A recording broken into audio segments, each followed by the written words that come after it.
Baik, pemirsa, kita langsung mulai diskusi ini, Mas Denny Indrayana. Pertanyaan pertama saya ke Anda, kita tahu bahwa sistem proporsional sudah disidangkan di tahun 2008 dan juga kita gunakan bahkan dari pemilu 2009, 2014, 2019 sudah dipakai. Lalu saat ini digugat kembali. Seperti apa konsekuensi bagi sistem ketatanegaraan kita?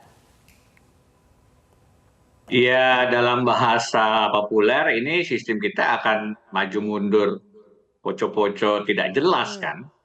Setiap sistem pemilu itu pasti ada plus minusnya. Tidak ada sistem pemilu yang sempurna. Karena itu sebaiknya khusus untuk sistem pemilu legislatif yang diserahkan kepada pembuat undang-undang, lebih baik kita konsisten dengan satu sistem dan memperkuat unsur baiknya, positifnya, dan memperkecil unsur negatifnya. Nah, semua sistem pemilu sudah dibicarakan pasti dan banyak sekali variasinya. Putusan MK tahun 2008 menegaskan prinsip daulat rakyat agar kita tidak beli kucing dalam karung, agar kita tidak memilih kader jenggot yang tidak mengakar ke bawah tapi mengakar ke atas, agar kemudian pemilih lebih kenal siapa yang mewakilinya, dan ini sebaiknya dipertahankan. MK itu bukan pembuat undang-undang. MK itu adalah menguji konstitusionalitas undang-undang. Sistem pemilu legislatif tidak diatur bagaimana, apakah distrik, apakah tertutup, apakah terbuka.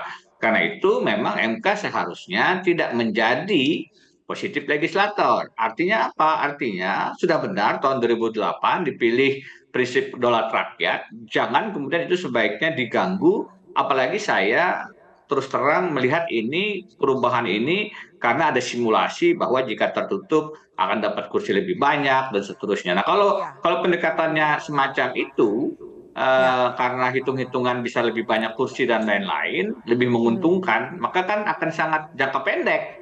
Kepentingan politik jangka pendek dan tidak bicara tentang sistem jangka panjang. Tentu semacam ini kita perlu kritisi, apalagi sebaiknya memang putusan MK itu tidak menghadirkan inkonsistensi. Pada saat kemudian 2008 sudah menetapkan sistem proporsional terbuka, alangkah baiknya itu tidak kemudian diubah di tengah kemudian proses pemilu sudah berjalan. Tadi sudah betul, pemain sudah mendapatkan nomor punggung, semua sudah siap bertarung, di tengah jalan akan ada penggantian aturan main. Ini kan pasti merusak dan mengganggu pelaksanaan pemilu kita. Jadi saya setuju, tegaskan sistem proporsional terbuka itulah yang sekarang harus dikuatkan, tentu dengan perbaikan-perbaikan, karena tidak ada sistem yang sempurna. Kita akan tanya Prof. Maru. Prof. Maru sebagai mantan hakim MK, apa yang harus menjadi pertimbangan para hakim? Mengutip tadi statement dari Mas Denny Indrayana bahwa harus pertama adalah konsistensi. Dan sejauh mana soal keputusan hakim terdahulu menjadi pertimbangan suara dari publik, terutama dari DPR yang sebagian besar fraksi menentang untuk berubah sistem ke proporsional tertutup. Tanggapan Anda, Prof. Maru? Ya, namanya permohonan seperti ini, judicial review tentu baru dalam tahap keinginan kan. Kalau keinginan politik itu kan ya namanya semakin membengkak. Karena kekuasaan yang diperoleh melalui suara itu adalah suatu indikator memang kekuasaan itu selalu ingin membesar. Tetapi kan namanya keinginan. Jadi kalau di dalam putusan sistem yang ada sekarang itu adalah hasil daripada putusan tahun 2008 tentunya yang sudah dipergunakan beberapa kali pemilu. Oleh karena itu rule yang ada di dalam judicial review itu bahwa sekali diputus konstitusionalitas norma itu, meskipun dalam hal ini dia terbalik dulu, maka dia mengikat. Oleh karena itu saya kira kekhawatiran kita jangan terlalu terbawa kemana-mana. Kalau dikatakan Mas Denny tadi jangan MK menjadi legislator dalam kondisi-kondisi tertentu dan sangat gawat kondisinya itu, kalau ada masalah-masalah HAM yang terabaikan misalnya dalam kondisi kritis, MK boleh masuk menjadi positif legislator kalau keadaan itu tidak lagi memberi kesempatan atau tidak sempat lagi diberikan kepada DPR. Tapi prinsipnya itu benar yang dikatakan Mas Denny. Oleh karena itu keinginan bahwa ada judicial review ini tentu dia berada di dalam suatu rule atau apa yang dikatakan sekali diputus, kecuali kalau ada hal yang sangat mendasar, maka putusan itu adalah mengikat ke depannya. Prof. Maru. Meskipun kita tidak secara tegas mengatakan itu sebagai suatu apa namanya seperti di dalam sistem common law, tetapi kita juga mengikuti bahwa jurisprudensi yang konsisten itu adalah merupakan suatu rule yang kita pergunakan juga. Kalau saya sih tidak khawatir ini, karena saya juga masih ikut dulu memutus tahun 2008 perkara itu. Oleh karena itu saya pikir meskipun sekarang dalam gonjang-ganjing apa yang dikatakan MK sedang lagi masalah dalam soal putusan 103 itu tahun 2022, tetapi saya pikir mereka juga akan mengikuti rule yang ada di dalam undang-undang maupun sistem jurisprudensi tetap yang dianut juga. Oke. Baik, itu mungkin kurang lebih prediksi dari Prof. Maru yang juga sempat mengikuti di tahun 2008. Bagaimana dengan teman-teman DPR sendiri, Pak Supriyansa, bahwa 8 fraksi tegas menolak, hanya ada satu fraksi yaitu PDI Perjuangan yang menginginkan untuk kembali ke sistem proporsional tertutup. Adakah terjadi lobby-lobby sendiri di DPR? Ya, baik Mbak Afi, bahwa 8 fraksi yang bersepakat untuk tidak mengubah undang-undang yang existing sekarang ini, itu berdasarkan tidak ada tanda-tanda bahwa undang-undang yang ada sekarang ini memiliki kelemahan dengan zaman yang ada sekarang.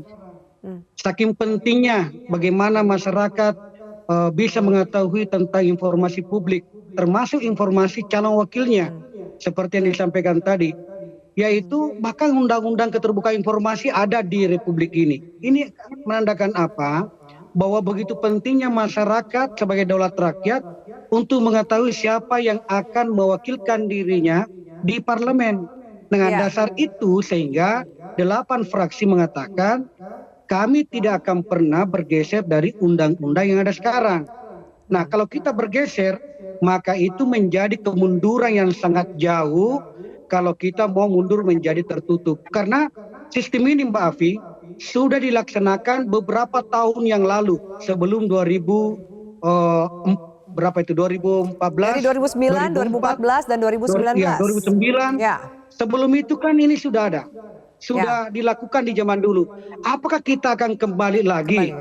Nah, terkait itu pada tahun 2008 sudah dibuka tadi Prof Denny dengan Prof Maruf itu bahwa pada putusan nomor 2224 waktu itu pada tahun 2008 kan MK juga sudah memutuskan, meskipun saya menggunakan dalam dalil jawaban DPR itu atau keterangan DPR bahwa saya mengkategorikan sebagai nebis in idem, meskipun dibantah oleh tentu banyak kalangan mengatakan bahwa ini kan berbeda undang-undangnya, nomornya berbeda, pasalnya berbeda, bunyinya.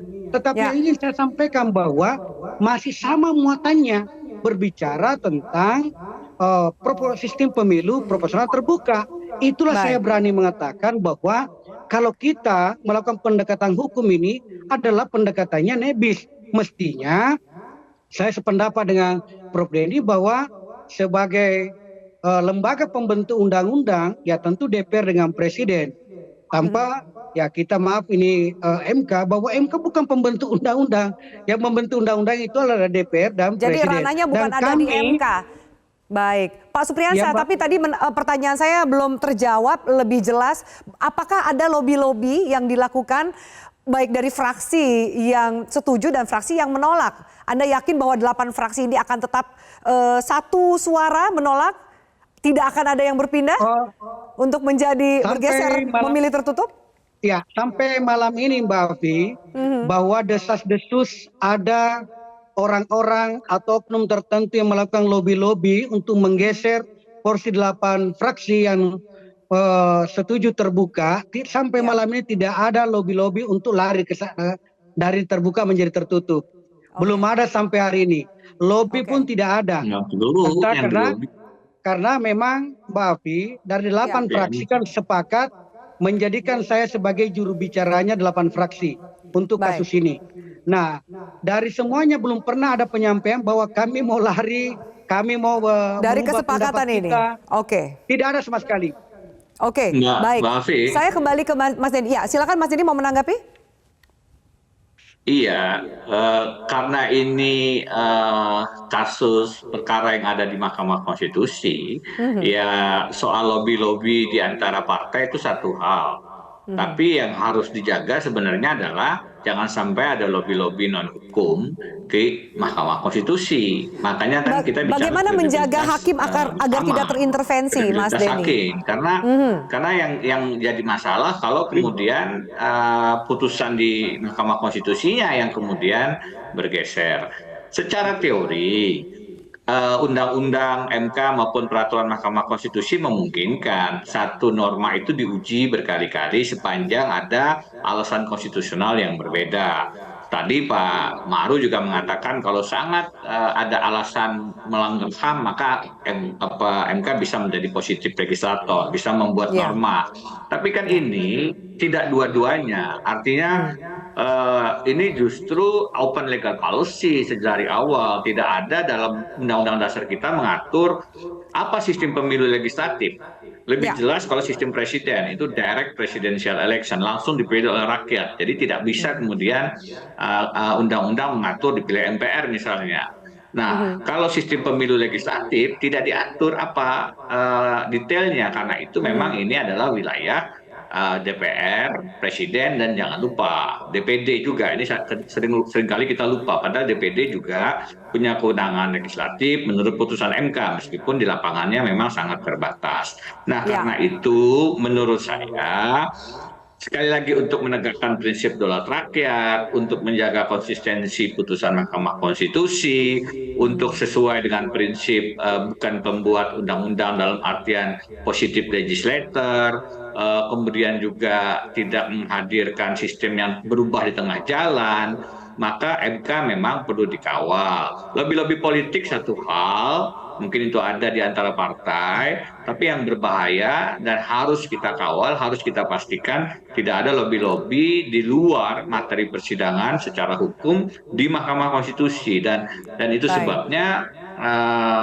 persoalan-persoalan kredibilitas MK harus diselesaikan, termasuk soal-soal yang sekarang mengemuka bahwa ada perubahan putusan dan lain-lain. Tapi kan itu mungkin isu yang lain. Tapi persoalannya adalah MK-nya sendiri harus kita pastikan hanya tunduk pada argumentasi hukum, tidak tunduk kepada kepentingan politik. Apalagi lobby-lobby yang berbahaya secara integritas moral kelembagaan. Aku sih lebih memilih terbuka ya, karena bisa tahu gitu loh. Kalau kayak gini kayak beli kucing dalam karung istilahnya, jadi mau takutnya kedepannya malah makin runyem. Terbuka, karena walaupun kadang calonnya banyak banget, terus kita juga nggak kenal semuanya, tapi at least sebelum kita nyoblos tuh kita bisa googling dulu, ngeliat profil orang-orang yang akan kita pilih tuh siapa yang akan jadi wakil masyarakat gitu sih. Sendiri lebih memilih sistem terbuka sih, soalnya kalau lebih transparan ya. Kalau tertutup kan kita kan nggak tahu calonnya dari misalnya dari partai apa gitu kan, nggak tahu siapa namanya, jadi kurang transparan aja kalau menurut saya gitu. Lebih senangnya terbuka ya, karena kalau misalkan terbuka kita kan lebih tahu siapa yang bakalan menjadi anggota dewan tersebut, karena ada nama-namanya. Kalau tertutup kan itu pilihan parpolnya sendiri. Kalau pilihan parpolnya sendiri mungkin nantinya banyak ya nggak bakalan tahu lah siapa yang bakalan masuknya gitu. Yang terbuka ya. Kenapa Pak? Lebih transparan ya, jadi kita tahu profil dari calon-calon tersebut ya. Kalau tertutup kan kita nggak tahu ya. Setuju terbuka ya, karena lebih transparan, terus juga kita bisa tahu juga profil calon-calonnya. Suatu pesta masyarakat, pesta rakyat yang mengedepankan partisipasi rakyat Indonesia. Jangan sampai ketika nanti kita memilih daripada hanya sebatas partainya, bukan orangnya. Sehingga seperti layaknya kita memilih kucing di dalam karung. Ya, jadi sebagian besar suara masyarakat juga memilih untuk tetap pada sistem proporsional terbuka. Prof. Ma'ruf, silakan Anda tanggapi tadi kekhawatiran dari Mas Denny Indrayana bahwa kita harus menjaga atau mengawal independensi dari hakim. para hakim MK. Seperti apa? Apakah kemungkinan ada ruang untuk melakukan intervensi atau bahkan tekanan politik kepada para hakim MK untuk memutuskan ini? Kalau kita berbicara secara doktriner, tentu saja secara universal termasuk MK itu telah diberikan jaminan-jaminan itu di dalam konstitusi, meskipun belakangan ini ada sedikit satu insiden yang menurut saya membuat sedikit banyak itu berpengaruh besar terhadap kredibilitas daripada Mahkamah Konstitusi, karena memang ada yang disebutkan dengan pemecatan without due process of law, dan kemudian mengangkat seorang menjadi penggantinya juga without due process of law karena di undang-undang dan konstitusi. Apakah itu bagian dari intervensi terhadap hakim MK? Mungkin juga berkaitan dengan gugatan atau judicial review ini, Prof. Maru, menurut Anda? Ya, boleh jadi, tapi nanti kita lihat saja. Tetapi kalau saya masih percaya ini, independensi dengan imparsialitas, tetapi didasari integritas, hanya saja not by trust alone. Jadi jangan kita membiarkannya begitu saja berjalan, tetapi kita juga membutuhkan monitoring, evaluasi, dan kemudian kalau ada yang dikatakan audit, apakah setiap langkah dari MK itu, misalnya ada yang diragukan keabsahannya dari sudut hukum ketika mengambil sikap-sikap di dalam proses. Tetapi harus Anda ingat bahwa memang ini adalah masalah besar ketika kita memikirkan dulu untuk menerima sistem proporsional terbuka, karena dimungkinkan secara internal satu partai adanya sengketa pemilu dalam perolehan suara. Sengketa itu antara seorang calon dengan calon yang lain yang menyebabkan ini komplikasi besar baik di dalam jumlah perkara maupun suatu kondisi internal dari satu partai yang bergejolak tentunya untuk memberikan izin di dalam hal-hal semacam itu kepada anggotanya sendiri. Oleh karena itu merupakan suatu tantangan berat. Mahkamah Konstitusi melihatnya sesuatu yang sangat berat sekali karena jumlah perkara itu bukan hanya hitungan antar partai politik dalam soal perselisihan perolehan suara, tetapi internal karena memang keterpilihan itu terjadi terhadap pihak di dalam anggota partai sendiri. Ada kecenderungan yang Anda harus pikirkan nanti, tetapi apakah itu menjadi suatu alasan untuk mengubah sistem? Saya kira juga menjadi satu persoalan yang mendasar untuk dipikirkan. Baik, Pak Supriyansyah. Baik, Pak Supriyansyah, ada salah satu langkah yaitu legislative review yang bisa diambil oleh DPR, yakni mengamandemen Undang-Undang Pemilu hasil dari judicial review di MK. Seperti apa bahwa pilihan legislative review itu akan menjadi langkah cadangan bagi DPR? Apakah itu akan dilakukan jika ternyata keputusannya berbeda dengan apa yang diharapkan oleh 8 fraksi di DPR? Ya, bisa saja terjadi. Namun, wacana legislatif review, Mbak Afi, dari 8 fraksi yang bergabung di proporsional terbuka ini, kita sama sekali belum pernah membicarakan ke arah ke sana. Kami tetap berfokus kepada bahwa proses yang ada di MK sekarang ini, jika MK tidak terkontaminasi berbagai macam bentuk, dan dia melihat keadaan masyarakat seperti yang digambarkan tadi Metro TV, dengan mewawancarai beberapa unsur masyarakat, itu kan memberikan gambaran bahwa masyarakat misalnya menginginkan secara terbuka. Jika mengedepankan itu, maka saya masih meyakini bahwa hakim MK ini akan memutus secara sesuai dengan apa yang menjadi harapan rakyat Indonesia. Tetapi kalau memang misalnya berbeda dengan harapan kita, maka bisa saja terjadi apa yang disampaikan tadi Mbak Afi itu, bahwa ada potensi bisa kita lakukan legislative review yang mungkin kita bisa lakukan. Tetapi sampai saat ini kami masih positive thinking yang ada sekarang ini dengan kewenangan yang dimiliki oleh MK, bahwa kawan-kawan di sana bisa memutus dengan berbagai pertimbangan-pertimbangan, termasuk melihat keadaan di di luar. Kemudian terakhir menurut saya bahwa MK jangan menutup